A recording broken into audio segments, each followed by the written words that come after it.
Tampa Bay Spirits presents Haunted Campfire Tales Live. Welcome.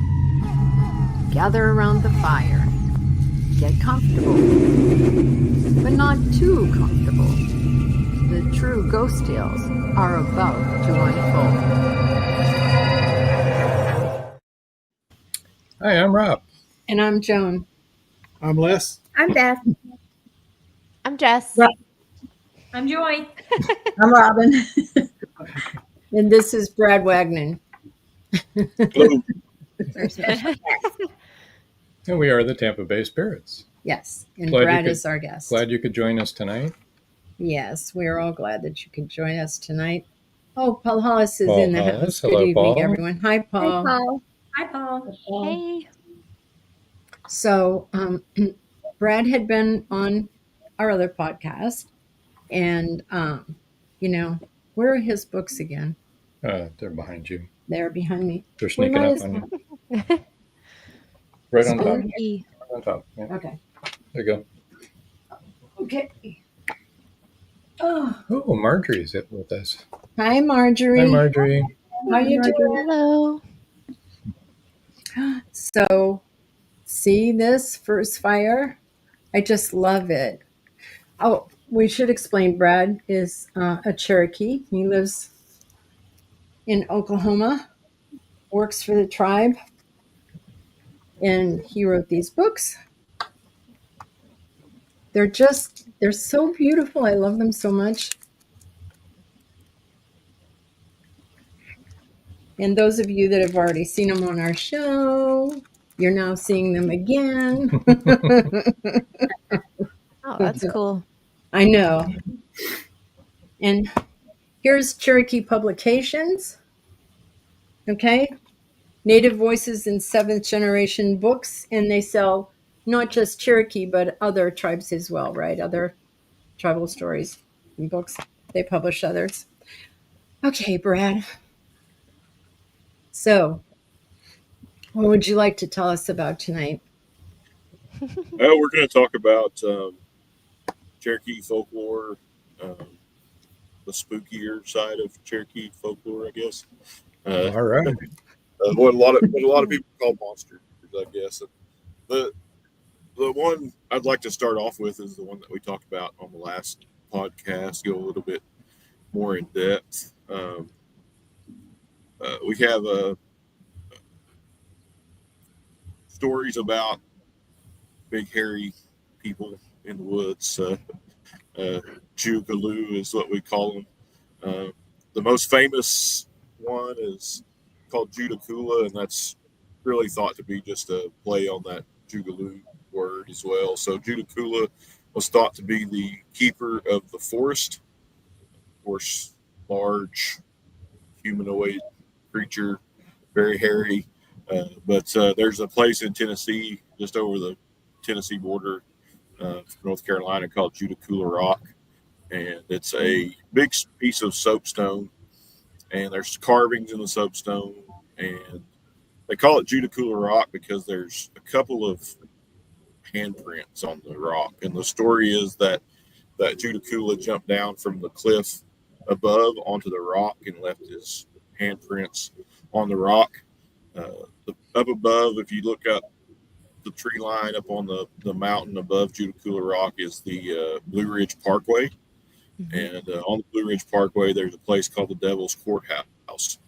And of course, people came and named those places anything that was, scary or spooky, they associated with the devil. So they called it the Devil's Courthouse. But really, in Cherokee folklore, it's Judakula's home. It's a big overlook with a cave, kind of an overhang cave in there. And that's where they say that Judakula lived, and that's where he jumped down from. So there's, in our folklore, he was a protector of the forest. But of course, now, when you talk about Great Smoky Mountains, Blue Ridge Mountains, Appalachia, there's all these stories about, wild men and Bigfoot, and whatever you want to call them. But our legend, Judakula was somebody or something to be respected not necessarily feared unless you were doing something that you weren't supposed to do. So yeah, that's Judicula. But we have lots of myths about different types of creatures, and there's several of them. A lot of them, though, have a purpose. They have things that they gave us. They have things that they gave us or things that they did for us, and a lot of it has to do with them being hunted, killed, and then as they're dying, they're giving us medicine or giving us song. They're giving us something that becomes sacred. Probably one of the lesser known ones, and probably one of the silliest ones that I've heard of. It's called the Silly's foot snake. The foot snake, and the foot snake is the way that it's described. It's like a huge caterpillar with a snake's head, but it's big, and it's in the area that the funny thing about a lot of these stories is like you can pinpoint the area where this thing used to live or lives, however you think.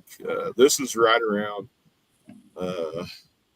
I can't remember. I can't remember the name of this place. There's a big conference center in Georgia.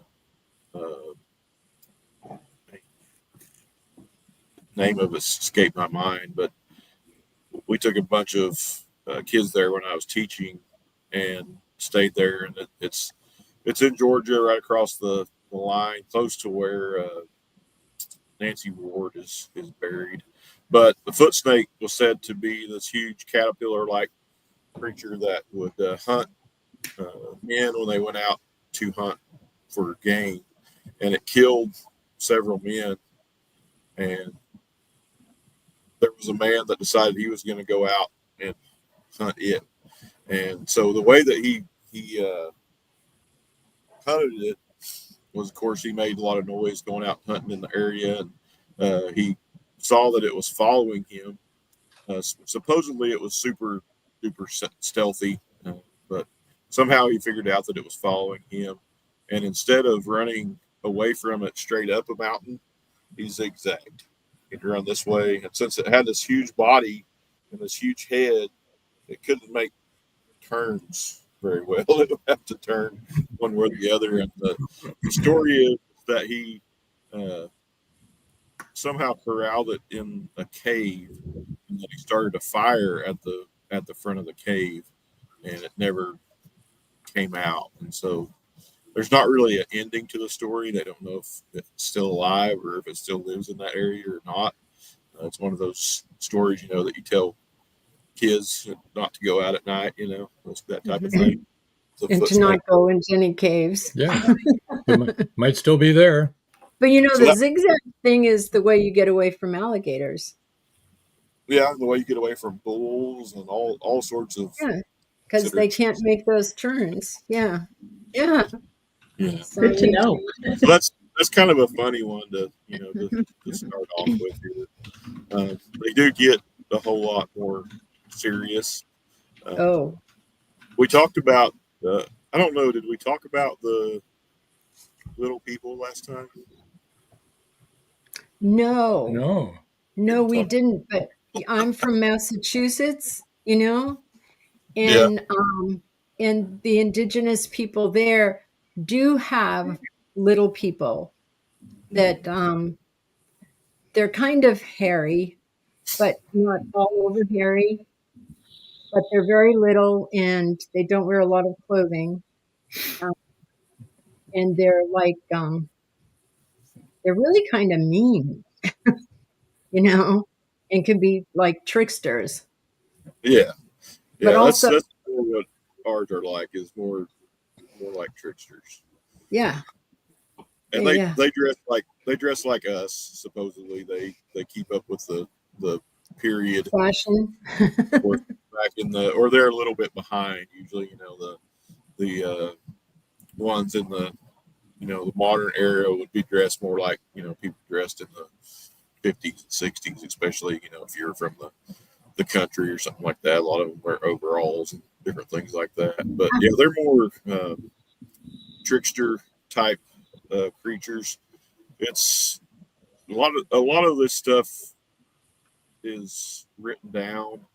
The little people stuff is a little bit more taboo to talk about. Some people talk about it, some people don't. Some people just don't say their name in Cherokee. Some people say that you can talk about them, but if you see one, you can't talk about your experience for 7 years. You can't say what they look like, what the one that you saw look like, or whatever. And just like everything else, the story goes, that you only see them if they want you to see them. But a lot of people around here, if you lose something, They say they took it. Blame the little people, yeah. Especially if you lose something and it shows back up, which happens to me and my family all the time. And of course, I just tell them it's little people messing with us. I don't know if I said or not, but I was a firefighter for 15 years, and my wife was a firefighter as well. And a lot of times we'd get called out to stuff we'd be eating, or we'd be shopping. You have to leave your food or your groceries or whatever. And one day we got called out, and we were actually driving on the road. We were close to our fire station, and so it was a little grass fire or something, just on the side of the road. So she dropped me off at the fire station. I got a fire truck, and she drove my vehicle onto the scene behind me, and I lost my keys at some point during that whole thing, and couldn't find my keys. Luckily, we had an extra set of keys, and she had them, so we were able to go ahead and drive the vehicle home. But I looked for my keys for months. I tore that vehicle apart trying to find the keys, and 2 or 3 months later, I was in the back seat of the car, probably cleaning it out or something, getting stuff out of it, and there were my keys just laying in the back Do you seat. know what, Brad? You know what's interesting is that almost everybody here on this panel has experienced exactly that. We will have things taken and then brought back. Yeah. We blame it on little people. I don't know who really did that, but I think a lot of cultures do blame it on little people. Yeah. We're paranormal investigators, and we blame it on spirit. So who's to say? It could be little spirits. Well, not that little. Little teeny things. But yeah, I don't think that's an uncommon thing. I think Whoop, Brad the Spirit. that's pretty scary because you're disappearing into your Yeah. background. Oh yeah. Out into the forest. But so you have Whoop. like a Sasquatch kind of thing. I'm sorry, I forget what is the Cherokee word for him. Is Judatula, and then you have we can't say what the little people's name is, I guess. No, I'll just say little people. I mean, I know the name. Yeah, we won't get you into trouble there. No, I'm serious. I don't want to get you into trouble with that.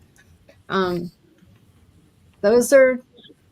It's fascinating to me. I don't know about the rest of you guys, how much of this is pretty common to a lot of cultures, right? Like universal. Yeah, it is. Just Yeah. with different names and Yeah. Yeah. Yeah. Yeah, I mean, that's my theory, is that they just have different names in different cultures. I'm a history nerd, so I study a lot of different cultures and the history of a lot of different cultures. And I was really, for a while, I was really interested in jinn, because jinn are created being that just lives in a different dimension than we do. And yes. so I think those are the same thing as all the things that we call by whatever name. You know, Mhm. they're like us in that there's, you know, different races, different sizes, different. So I got really into that for a while, thinking about how those type of things are so common among different different cultures. But Yeah. there are a few stories that are kind of unique to Cherokee culture. There's one, well, there's several in particular. Y'all were talking about the soul eater in Mhm. Choctaw culture. We have a similar thing in Cherokee culture, and we call it a raven mocker. Uh, and a raven mocker is basically a Cherokee version of maybe like a Wendigo or something like that. Oh, They're people they're people that have made some sort of uh, pact or thing in order to gain power and in order to gain immortality. As long as they keep doing what they're uh, supposed to be doing, what the evil things that they're supposed to be doing, they gain a bit of immortality or more life. So the story of the Raven Walkers is that they prey on people who are sick. They prey on people who are going to die anyway. So they come and they steal what little bit of life people have left. You know, maybe a day or a few hours, and wow. that's how they keep their life going. Um, a lot of Cherokee monsters. I don't know why they talk about the liver a lot. They say they steal the liver. I don't know if that was a kind of a euphemism for a life force or soul, but there's another Cherokee monster that eats livers as well, and so that's what they say is that they come and steal those people's livers and they steal their life force and they uh, keep themselves alive by doing that. So And of course, not unlike actually a skinwalker, right? yeah, Because the yeah. I mean, skinwalker makes a deal with the dark forces to be able to shapeshift yeah, yeah. and It's all that kind of stuff. the same thing, just different. You know, different. Joe Conchel said that's a great title for a book, The Raven Mocker. Yeah. I think there is a book out there called that somewhere. Oh, Probably. See, you maybe. knew it was a good title, didn't you, Joe? Joe knows a good title when But he hears one. Joe wrote it. No. No. of course if they get caught, just like skinwalkers, wendigos, whatever, there's people within that were within the tribe or within the villages that kind of we're supposed to keep a watch out for those sorts of things. And if they get caught, of course, they raven mockers in particular, and some of the other monsters, you had to burn them. That's the only way to kill them was to burn them in a fire. And so that's the way that they did with people if they caught them, or sometimes even if they were suspected of being uh, raven So for mockers. these evil kind of spirits that you have in the Cherokee culture, do you have like a shaman or someone like that who would be able to deal with those things? But I mean, they would have back in the day. We don't have a whole lot of what I would consider to be medicine people anymore, and if Huh. they aren't real public about it. I mean, I'm sure there are still people that practice our traditional medicine, but the last guy that was really public about that actually passed away last year or 2 years ago, and Oh, so his I think his son is kind of continuing on, but it kind of gets around in different circles. If you're having a problem, this is who you should go to for this or that. We're yeah. not real, like I said, they're not real public about it, but I could go to somebody and say, hey, I'm having this problem, and they would say, well, if they couldn't handle it, then they would say, go to this person and talk to this person. So yeah, there's still people out there that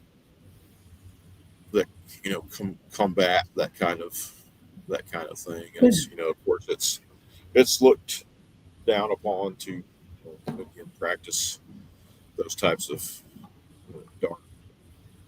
dark magic or dark things. Still, Yeah. Well, they'd be combating the dark.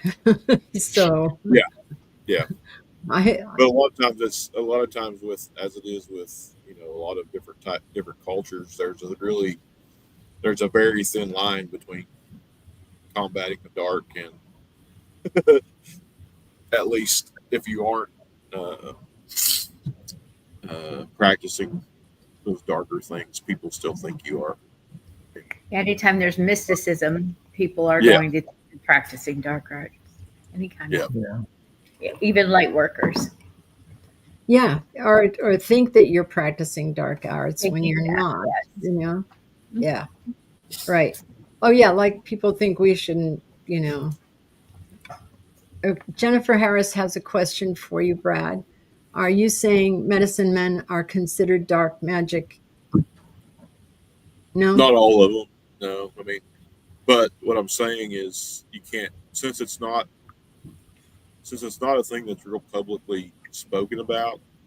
There's always whispers of this person or that person is practicing, dark magic. So, Jennifer said that's a shame.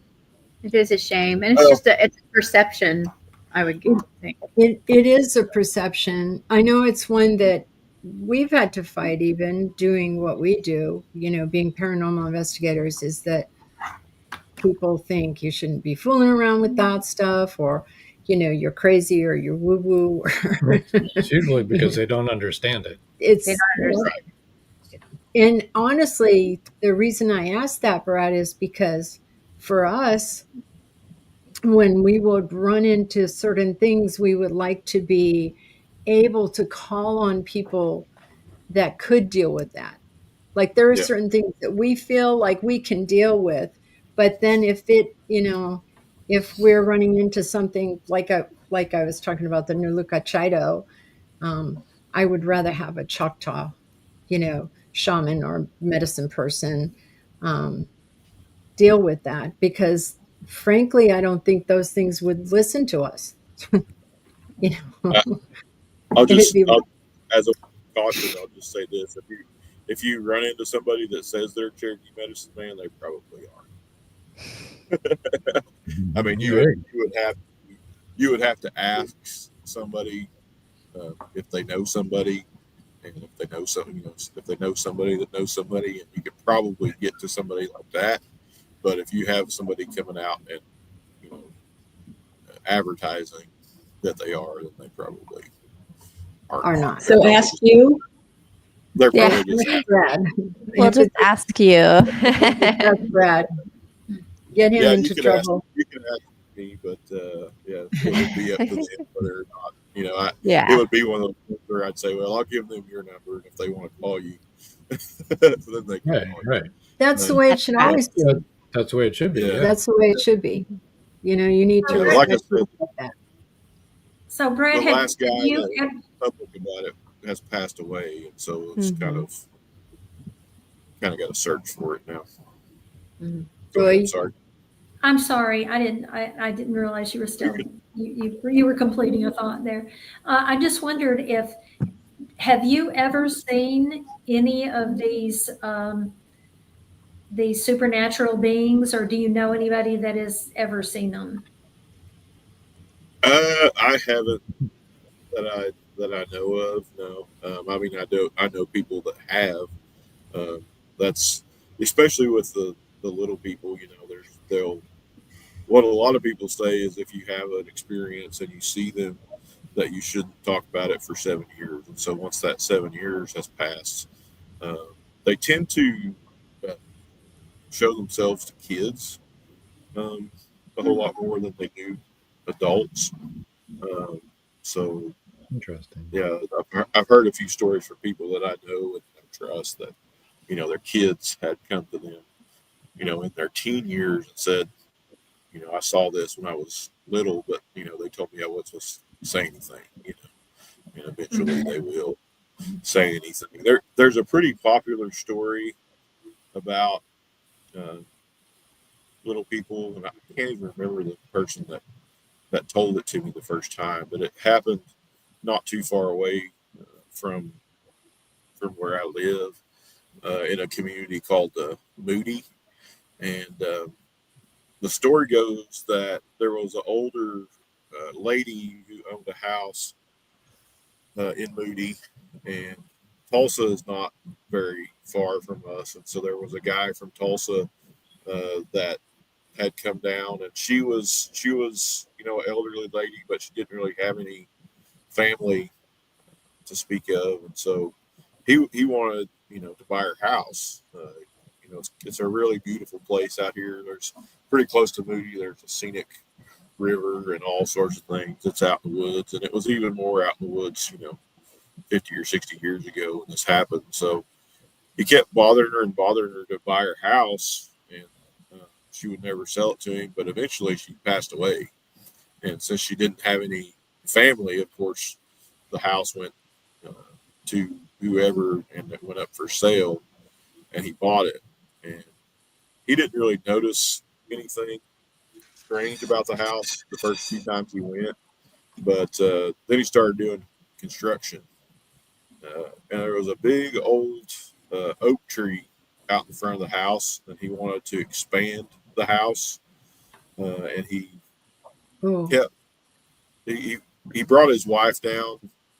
They had a house in Tulsa in a bigger town, and she didn't really like the country house, and so he thought if he would expand it, he built a new bedroom and all that kind of stuff, and he built the bedroom right over the top of where this oak tree used to be, and so the story goes that he finally got all this stuff done. He kept noticing strange things when he would stay there, noises at night, sound like people walking up and down the hall, all the typical things. And so this story gets a little PG here in a minute. I don't know if you need to say it or anything. But so the first, he brings his wife down. Finally, she agrees to come down and stay the night. He's got a new bed and all this stuff, new sheets and all this fancy stuff that his wife, he thinks his wife is going to like. And so they're getting ready for bed, and she's getting in bed. He's going through the house, locking up, turning off the lights, all that sort of stuff, and then he hears his wife screaming in the bedroom, and he walks in, and there's a little person standing on the top of the bed frame on the headboard, and he is urinating on his wife. Wow.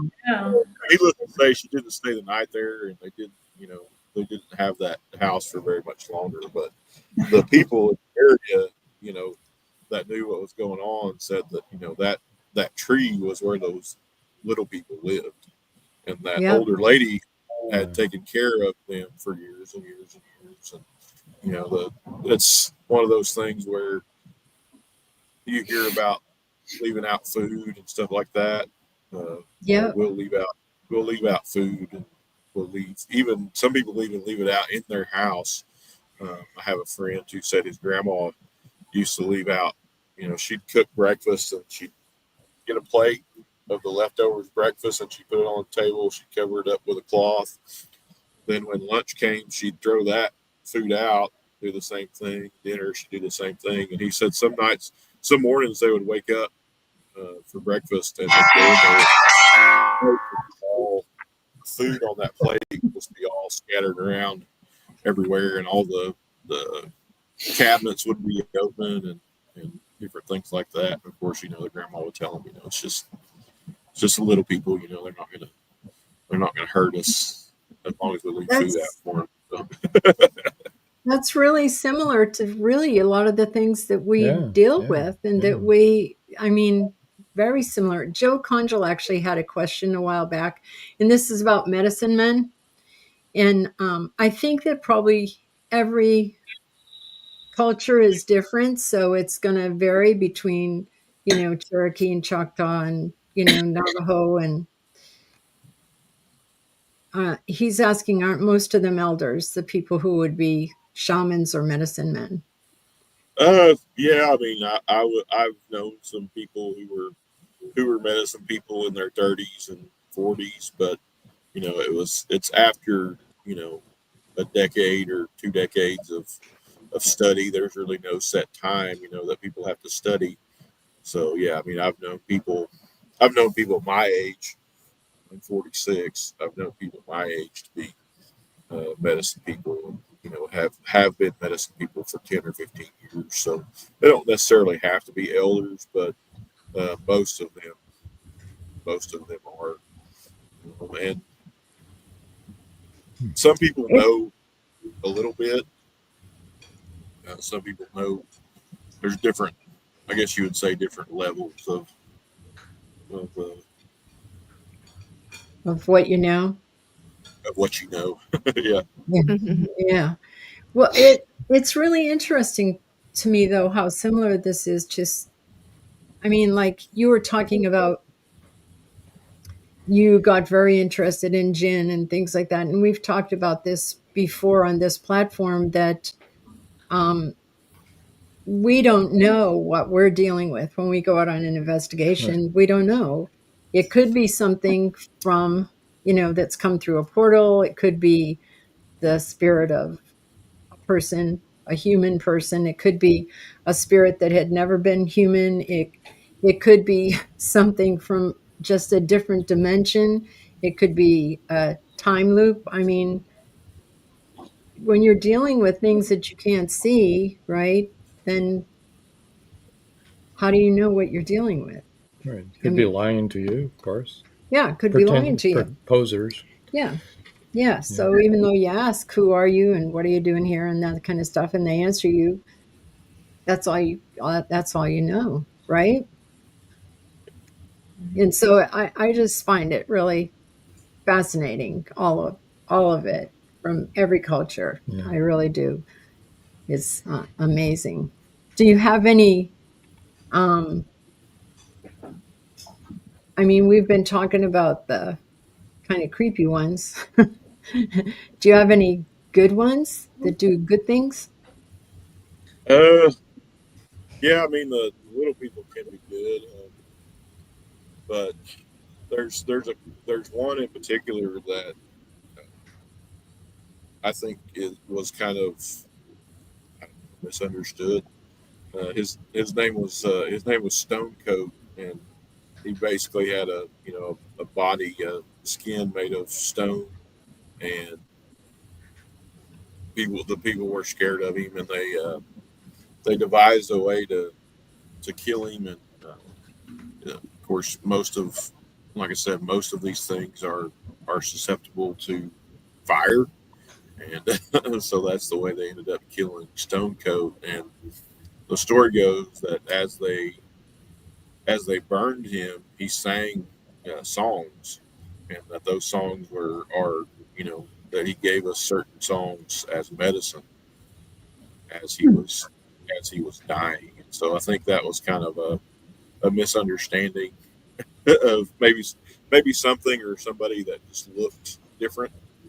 Uh, I don't know. Obviously, he had some sort of magical power, but yeah, that was he was one that didn't seem real bad. And then there's a couple different things in that book. The first fire we talk about the thunders, uh, the great thunder and his sons, call them the Thunder Boys, and they were they were sort of benevolent beings, and people would pray to them or ask them because they lived in the West, and that's where the direction where the storms came from a lot of the time. So people would ask them for to send rain and different things when there was drought. There was another monster called Flint, and his story talks about how he he gave us the stones because we make all of our, used to make all of our tools and arrowheads and things out of stone. And in our stories, the rabbit is the trickster, and so in the story, the rabbit tricks Flint by feeding him a huge meal, and he falls asleep. And they thought, the people would come and they would get Flint from the monster Flint to make arrowheads. And so the animals thought that if they killed him, that people wouldn't be able to get Flint anymore to make arrowheads and kill the animals. So usually the rabbit ends up messing everything up. He's kind of the anti-hero, the character that you don't want to be like. And so he devises a way to lure Flint to his house, and he feeds him this huge meal, and then he takes a mallet and a wedge and he just puts it in the middle of Flint's belly, and he hits it until Flint blows apart. Of course, it backfired because now there's Flint all over the world. They didn't have to go to that mountain anymore to get Flint because now it's spread out all over. So now they could just make arrowheads, spearheads whenever they wanted to. So that was kind of a funny one. That rabbit. Yeah. Yeah, there's a lot of rabbit stories. I haven't done a book on rabbit stories because it's kind of already been done. There was a storyteller named Gail Ross. She did a rabbit book not too long ago, probably been 20 years ago now, but I haven't. It's not too long ago. Stories, but yeah, rabbits a trickster. That a book that we I just did this last year. It hasn't caught on nearly as well as some of the others. It wasn't published by Native Voices. We got a different publisher. It's called Rabbit's Song, and it's a rabbit story. So it's a pretty good one. You were going to tell us some actual experiences that you had. Do you want to share those? The things that? Yeah, I don't have a whole lot. I mean, of course, like everybody, I have all those times when you think maybe you don't really know what that was, or don't know what happened. And so back several years ago, when I guess it was probably the early 2000s, my aunt she worked at Carl Albert University, which is in Podo, Oklahoma, and she was her main job was to be over all the food service stuff at Carl Albert College, but Carl Albert owned a place called the Kerr Mansion, and the Kerr Mansion was the home of a state senator named Robert S. Kerr, and it was his family home. And now, or not now, but back then, it was a place that people could stay the night. They had breakfast, continental breakfast and stuff in the morning. And that's the reason that my aunt was there a lot. She supervised all that, so you could rent a room for a night. And so myself and my family have had several experiences there. It's not a place that's open anymore. It's still there, but they don't rent rooms out anymore. And so the one that I had personally was I was in Podo for one of my cousin's graduations, and they had the main house, but then to the south of there, just a little ways on the same property, they also had some hotel rooms. And it's notorious. This place is notoriously haunted, and so I thought I'd bring along a digital recorder. And so we were me and one of my other cousins' boyfriend at the time, we were the two single guys at the time, not married, and so we shared a room.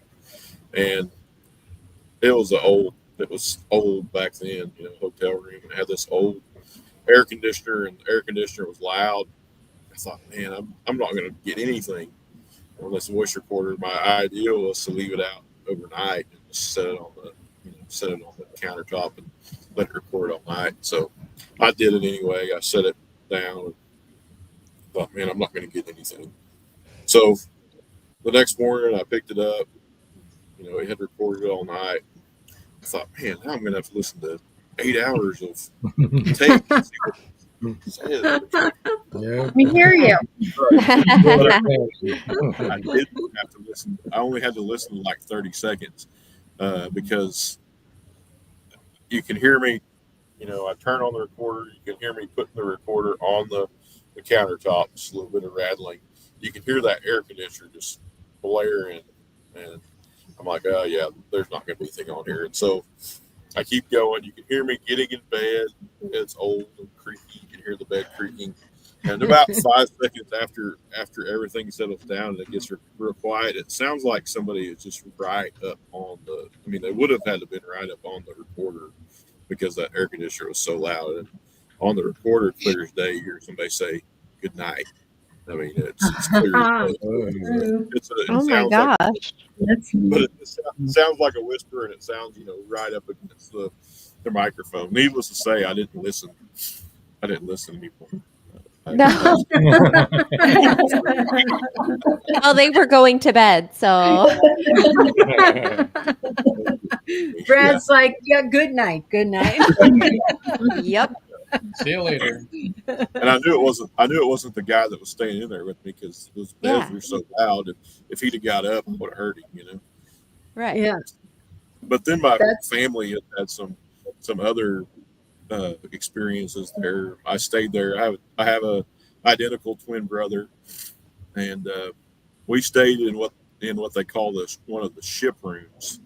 The ship rooms are 3 rooms on the bottom floor of the mansion that used to be the Kerr kids playroom, and it used to be one huge room, and it was decorated like the inside of a big ship with portholes and in the doors and all that kind of stuff.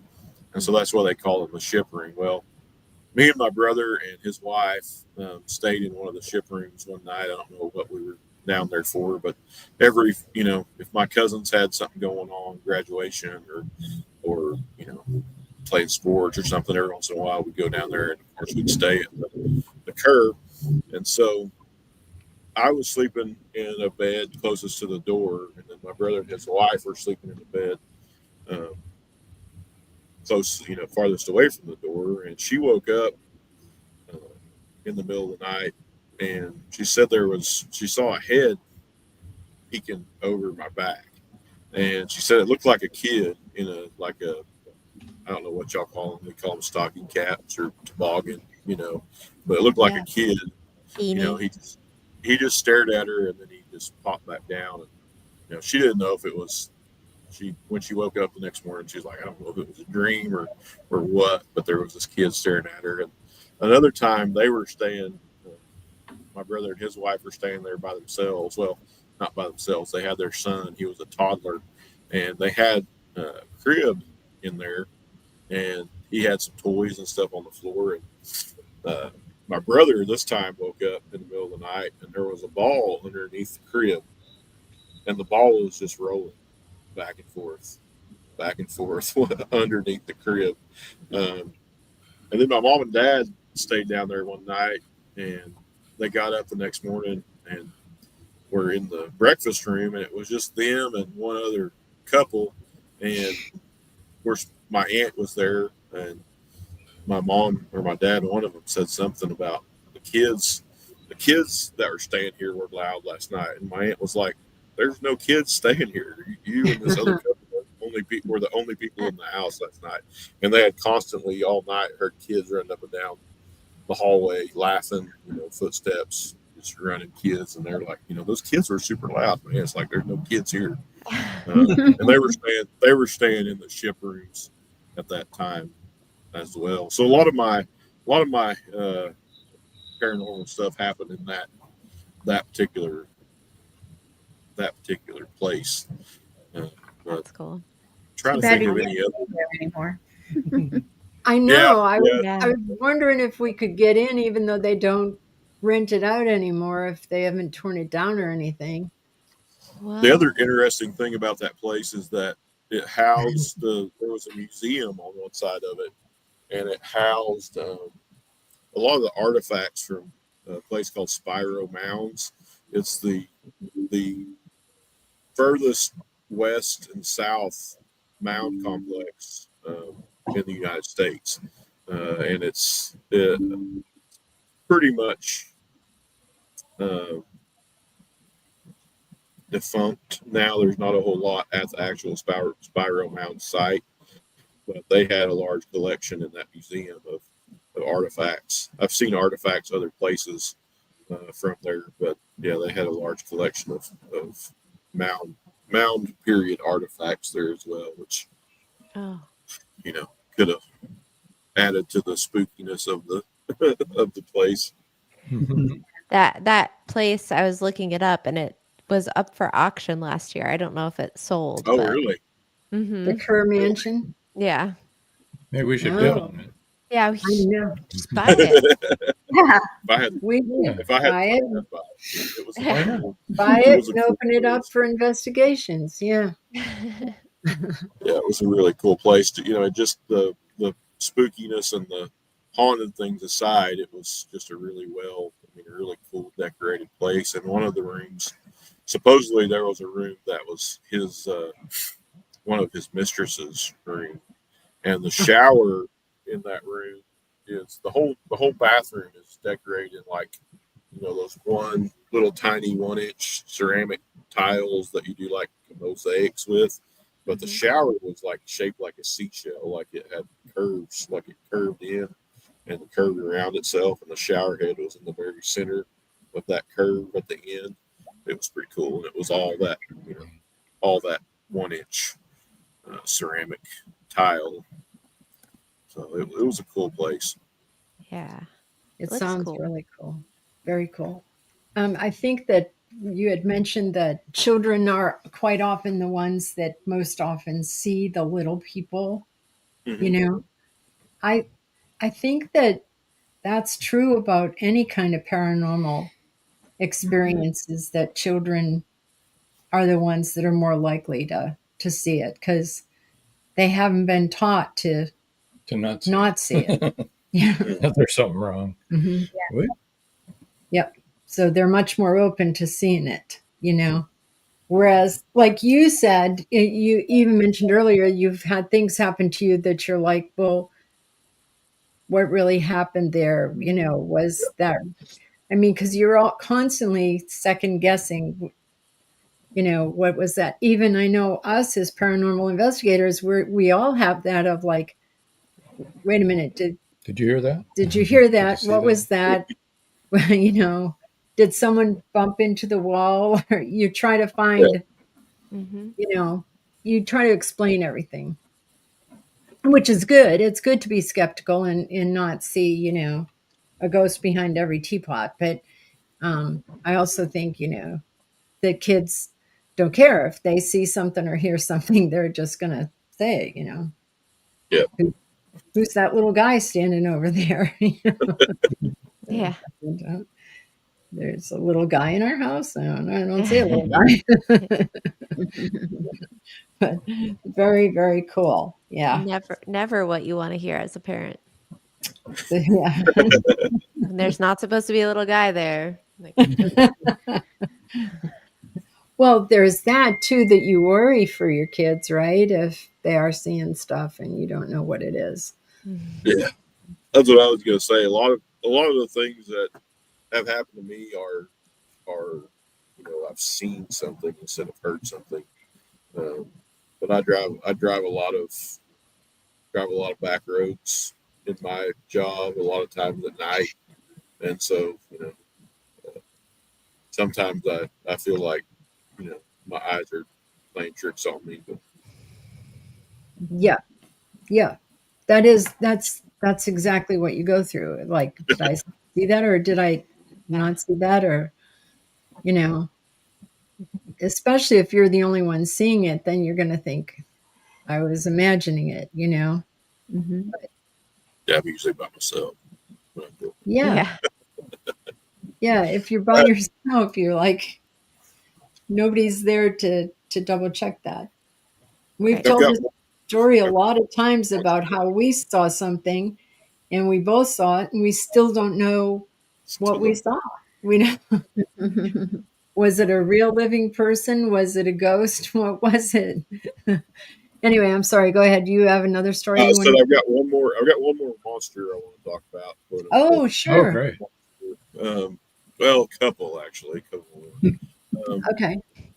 So one that we hear a lot about here, and also supposedly back east when we lived there, is and this is another one of those that a lot of tribes have similar, uh, a similar being, but we call ours Ukten, and Ukten is a water serpent, a giant water serpent.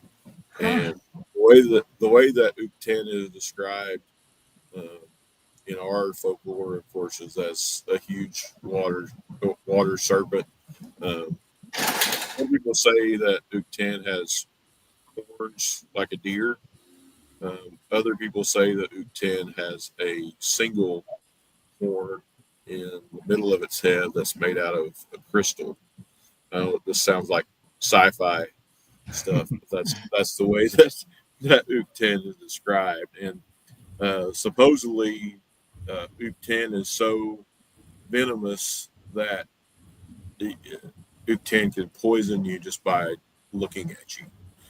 That's how the story goes. And so uh, he's said to live in uh, deep holes of water, which ironically, very deep, small holes of water are also considered to be sacred to Cherokees, and so it may be he may be another one of those boogeyman stories that you tell people in order to keep them away.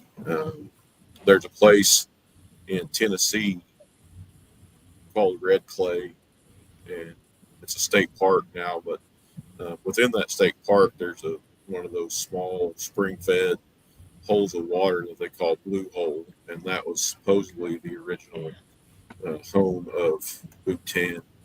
And the state does a really good job of protecting that spring and that body of water. In fact, it's locked behind a gate, and the only people they let go into the water are people who are Cherokee. So if you're from the Eastern Band, if you're from here, and you're Cherokee, then you can go in to the water, but otherwise they don't let people in the water.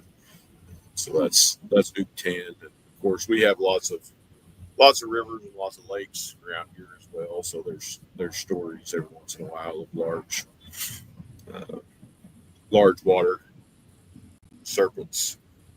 We have several places around here that they call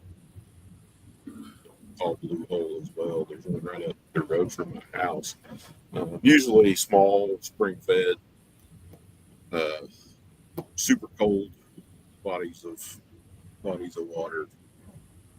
But the Do other they one, have healing properties if you go in those water? yeah, I mean that's we have a ceremony, a cleansing ceremony that we just call go into water, and if we go to Blue Hole, that's what we do. It's just a cleansing. You can do it at any running body of water, but you can even do it at a lake, I guess. But most of the time, they like for it to be a running, a stream or a creek or a river that's running. But yeah, that's what we do when we go to Blue Hole. And there's songs and different things that go with that ceremony, but you don't necessarily even have to know the song. Just going go into the water and usually splashing it over as much of your body as you can. Some people get in the water. It's the water at that place is super duper cold though, so it would have to be a really hot day for me to get Yeah. completely in the water. But yeah, Yeah. it's a cleansing thing. Yeah, I'd go in all the way over the top of my head if that. Healed. Just Yeah, we have a group of people every year. In fact, they're just about ready to leave. They go back to Cherokee, North Carolina, and then they retrace the Trail of Tears on bicycles. whoa. They always stop at Blue Hole. And, most of them they've been riding their bikes for 20 miles that day, so they get in the water. Yeah, Yeah. you get in the water then. That's wonderful. They do the Trail of Tears every year. You said they do it. Yeah, every summer, and what they'll do Wow.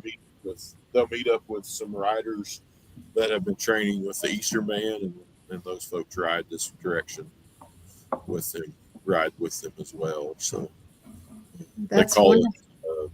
they call it the Remember the Removal ride, and it started way back in the 80s, and they did it for several years. Then it went by the wayside for 10 or 20 years, and probably about 15 years ago or so they started doing it again. So it's you have to be a certain age. I think it's like 15 to 25 or something, and they have a couple of people on the ride that are older as mentors, and so the whole way they're not just riding their bikes, but they're learning about the history, and they stop at all the different historic places, and they have, of course, they have an entourage of people that follow them, from people that teach them history to one of our law enforcement officers usually goes out, and he's the tail end of the procession. So That's wonderful. How long does it take them to do that? usually a couple of weeks. Yeah. A couple of weeks. They ride. I mean, they'll ride 30 or 40 miles a day, and they usually, I think it's either 2 weeks or 3 weeks, but they spend a little bit of time in Cherokee, a couple of days before they actually take off. So, I think that's awesome. Yeah.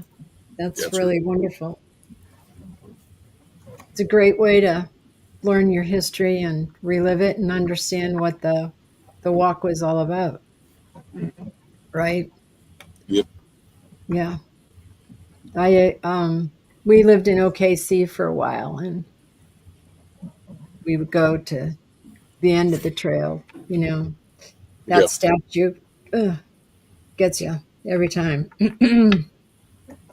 Really something quite emotional. And I'm not even an indigenous person, so but I can only imagine. I just think that's fabulous. It's really good to hear that you're doing that for the people so that they know. So there's one more I was going to talk about. This one's name is Spearfinger, and Spear what? Your finger. Spearfinger. Oh, That spear sounds finger. terrible. She's supposedly, I don't like it. I don't like it. So she supposedly is usually seen in the guise of an old woman, Ah, with a shawl and all that sort of stuff. And the story is that they killed her, so don't have to be worried. So, Well, that's good. Okay. so the story is that they dug a pit. She was Spearfinger was kind of the opposite of the Ravenmocker in that she preferred children's oh, livers, and so the story is that she was terrorizing a village and killing children, and of course, children were dying, and they weren't dying of they looked to be dying of natural causes, but there wasn't anything wrong with them really. They just die suddenly, and so of course they blamed it on Spearfinger. And so the story goes that they basically sent some children out as bait, but they had dug a huge pit and they covered it up with leaves, and these children were out there playing around it, and that she showed up and of course was talking to them like she was a little old lady, and they knew what was going on, and so they walked over toward the pit, and she fell in the pit. And so all of the hunters came to the edge of the pit and fired their arrows at her, and the arrows went into her body where they thought her heart was, and didn't affect her. And so I'm They not said- comforted yet. they're not- they say that a little bird called y'all probably know what it is, called a chickadee. Hmm. A chickadee flew up into the branch and was singing, and the words that the chickadee was singing was saying her hand, her hand. And so she has this long stone finger on her right hand. Spearfinger. So what she would do is she would stick that finger in to the person's liver, and her heart was in her hand.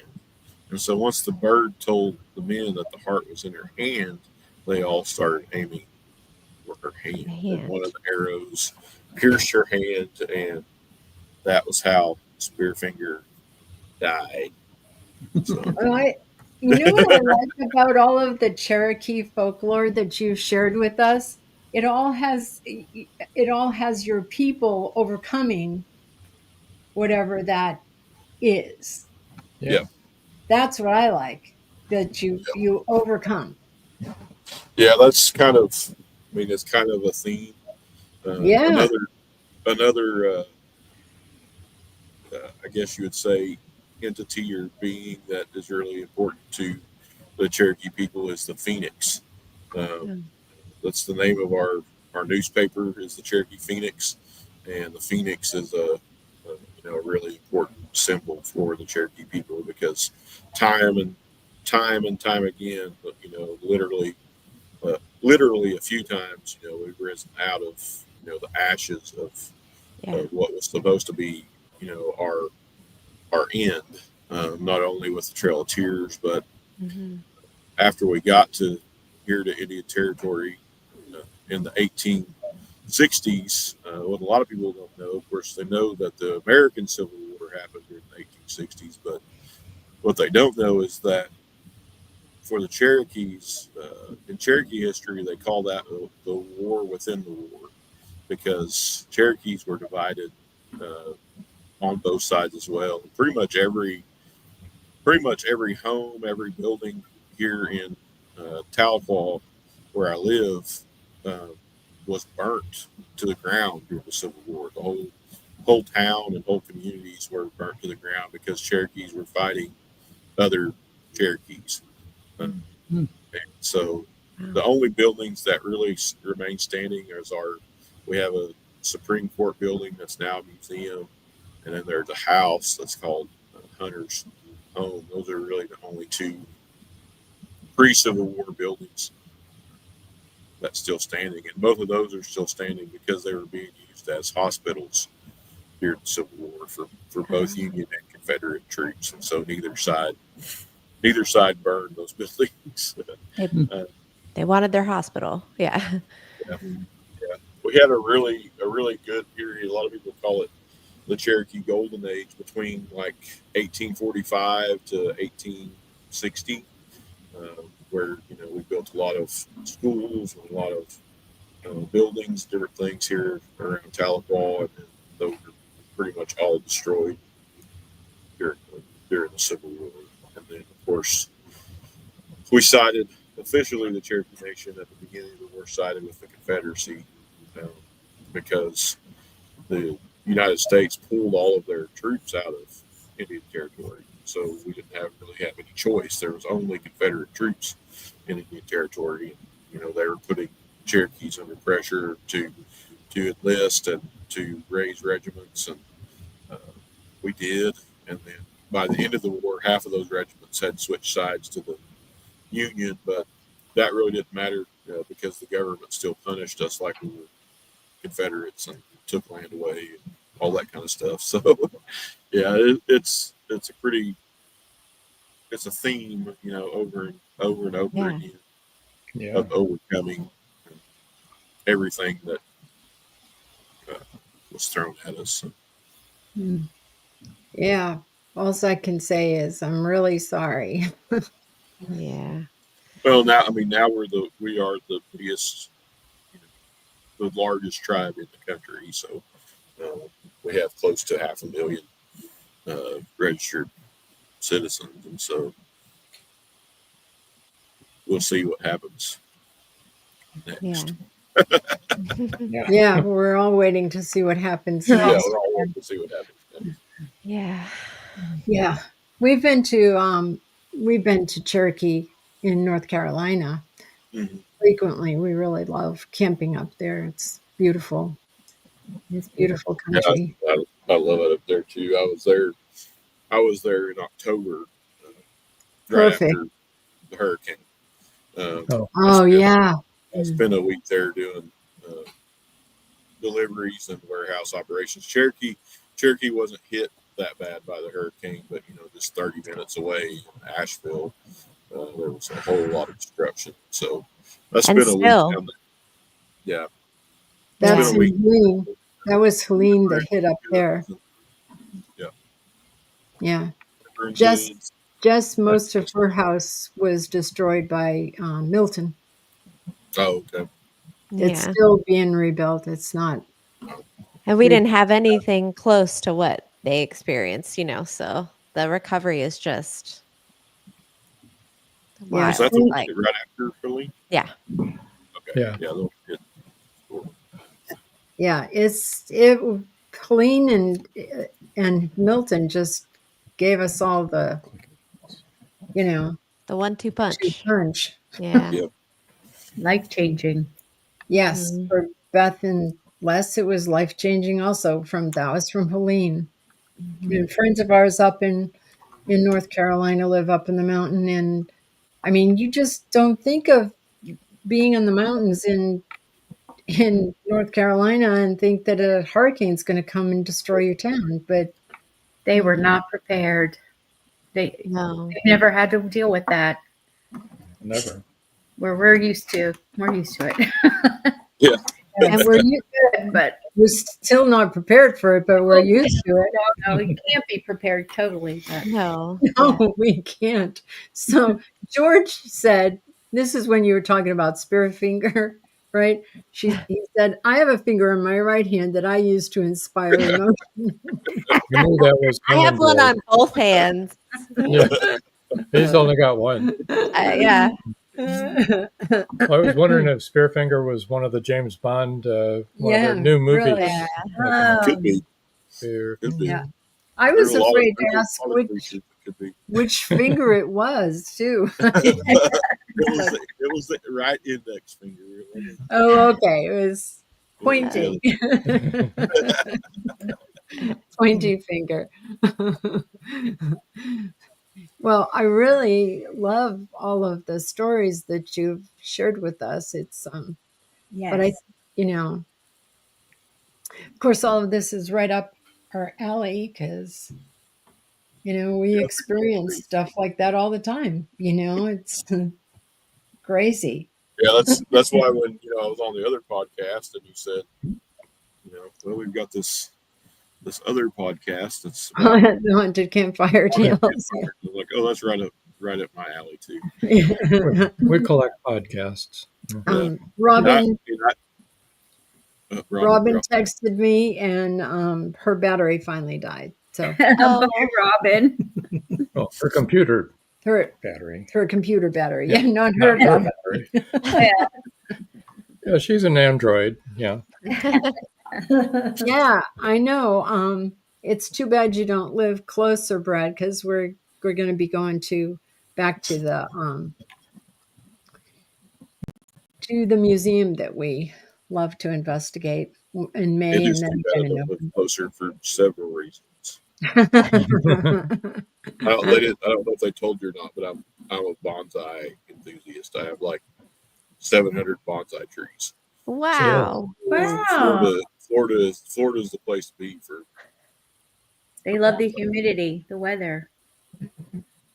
There was That's just cool. a big bonsai show here. I thought of Yeah. you actually when I saw. I said, I wonder if Brad came to that. I Yeah. did not. I went to one in Louisiana instead. There's another one coming up down there on Memorial Day weekend. Is the Florida Bonsai Society's big show, but I just don't have that much. I don't have that much disposable income to be able to travel all the time. If I did, Can relate. I would be at every bonsai show. Very few of us do right now. Yeah. Yeah. Or Well, did ever. I spend Yeah. most of Yeah. my disposable income on trees, so Right.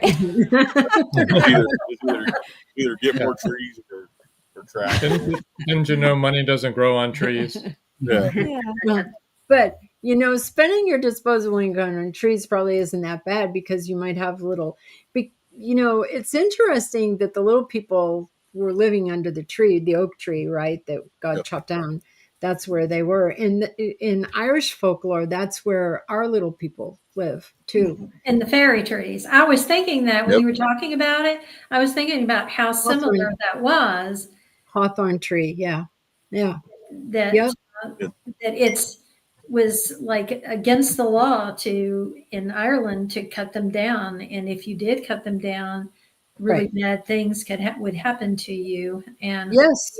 when we went on a 10-day tour around Ireland, and the driver was every town that we went through, that he was telling us about something tragic that happened when people were building a house and they didn't listen and they cut down the tree. So Yeah. I was In thinking, Iceland, there's rocks. I think In Iceland, there's what? it's Iceland. It's rocks, but they're Oh Rock. yeah. yeah, rocks. They will make highways around these rocks and will remove certain rocks. Yep. I mean, there has to be something to it that this is universal, and we're not talking about the last couple of hundred years. We're talking about thousands and thousands of years that all of these cultures have all been telling these very similar stories, Mm-hmm. of the little people or, dwarfs or fairies or gnomes or, Bigfoot. Bigfoot everywhere, Yeah. everywhere. One of my, I think we talked about. Did we talk about Michael Heiser last time? No, No. I don't think so. For some reason, I thought we did, but there's another podcast that I listened to. Michael Heiser was he was a biblical scholar actually, but he has a quote about Bigfoot that says that if one of these people is telling the truth out of the millions or whatever that have seen Bigfoot, then it's true. It breaks it breaks the paradigm. I think what he says. So if even one person is telling the truth, Yeah. it's I mean, it's kind of inconceivable that these millions and millions of people all tell stories that are so similar. It's kind of inconceivable that all of them are lying. Right. Yeah. All in collusion together. Yeah. there's a tribe on the West Coast who tells a story about, what we would call Bigfoot or Sasquatch or the hairy man, however you want to call him. And they said that they have their own language and that their tribe they had learned the language of the hairy man, and that they would celebrate all of their ceremonies in the special seasons of the year, that they would come and celebrate with their tribe. And I found that really fascinating, that they used to talk with them and converse with them and be friends with them. And but I forget. It's either Northern California or Oregon. It was one of the either two. Northern California or Oregon. Yeah. Coastal Oregon somewhere. I think. And I forget the name of their tribe, but they said they Might have can, been Klamath.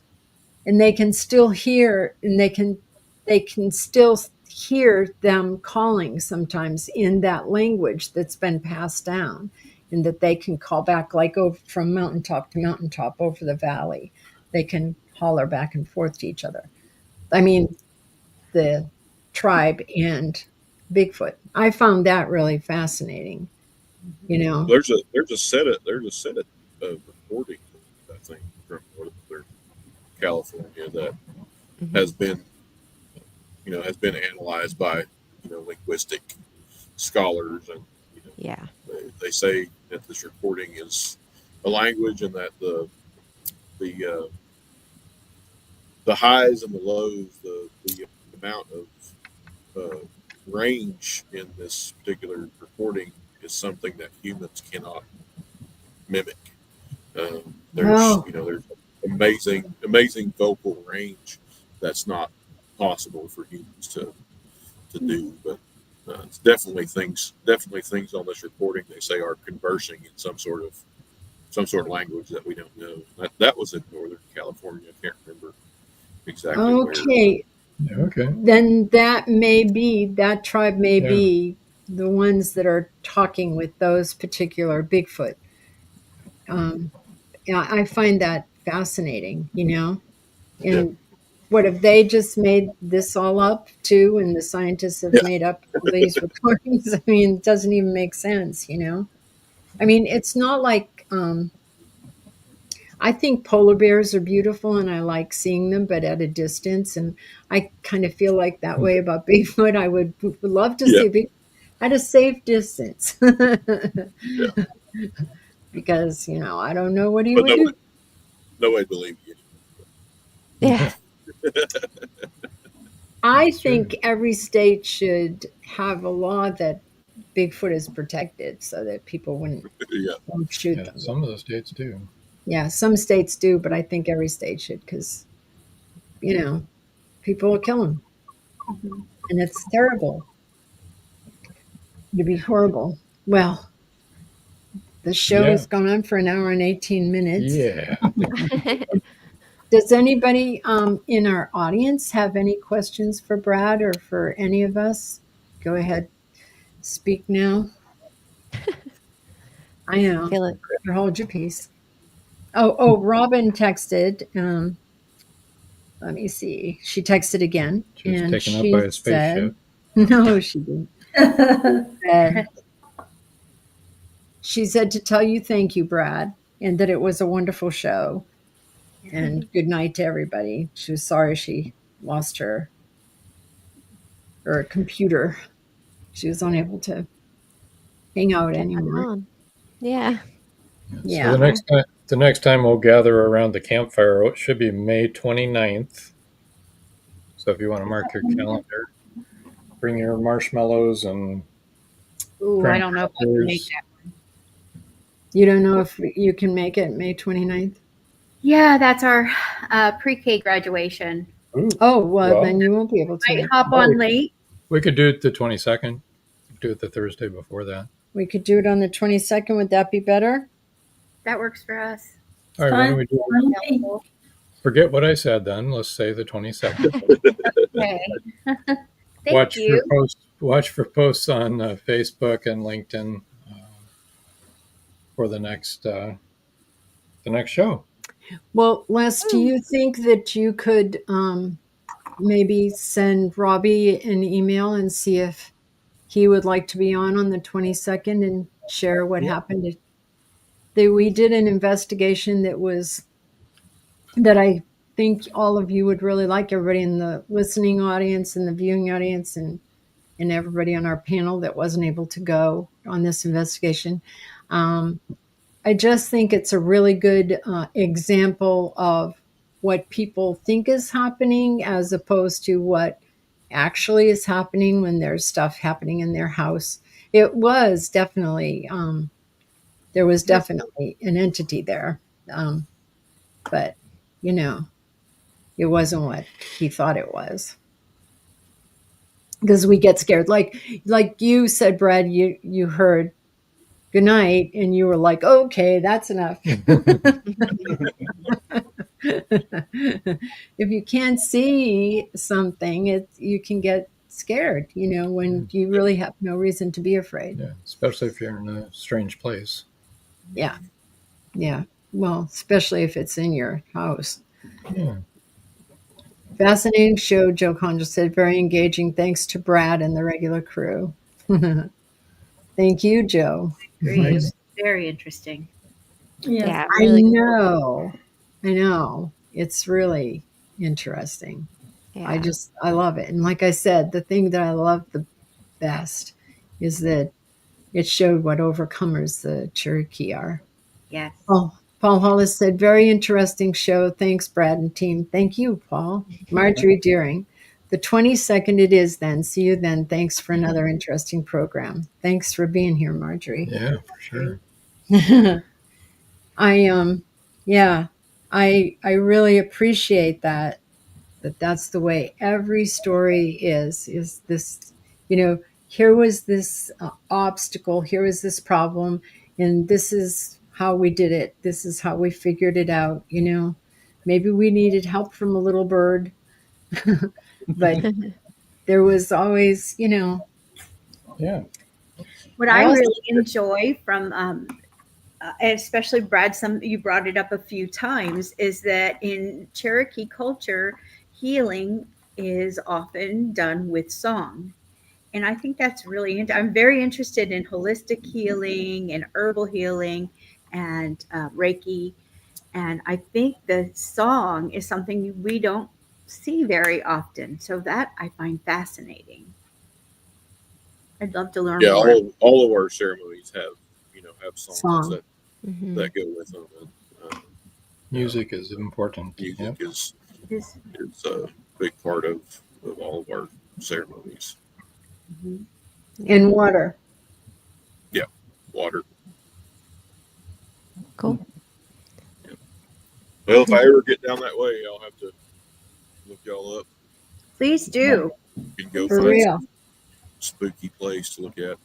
Yeah. We'll have to find some spooky place to take you so that you can get scared. So you can get really spooked out with lots of people around and you won't feel so scared.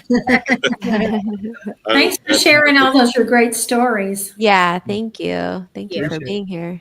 At this point, I don't know if anything could really scare me or not. Yeah. No, you were just a young man. Yeah. You've lived a while now. The living are more scary than they are the spirits, right? Yeah. Yes. For real. Yep. Well, we always used to say that when we went to a lot of these old places, we were more afraid of rats in the walls than we were the spirits. You know? It's like, what is in here besides spirits? And spirits I can deal with, but you know, I don't want a raccoon jumping on my back or Raccoon. or a rat running across the floor or something, or a snake. No thanks. Yeah. Spiders. I know. I know. Doesn't anybody have to tell me to wear comfortable clothes and shoes when I'm doing an investigation? Well, until May 22nd, I guess I want to thank everybody for tuning in, and we'll hope to see you then. yeah. All right. Will do. Bye. All right. Guys, Thank you, Brad.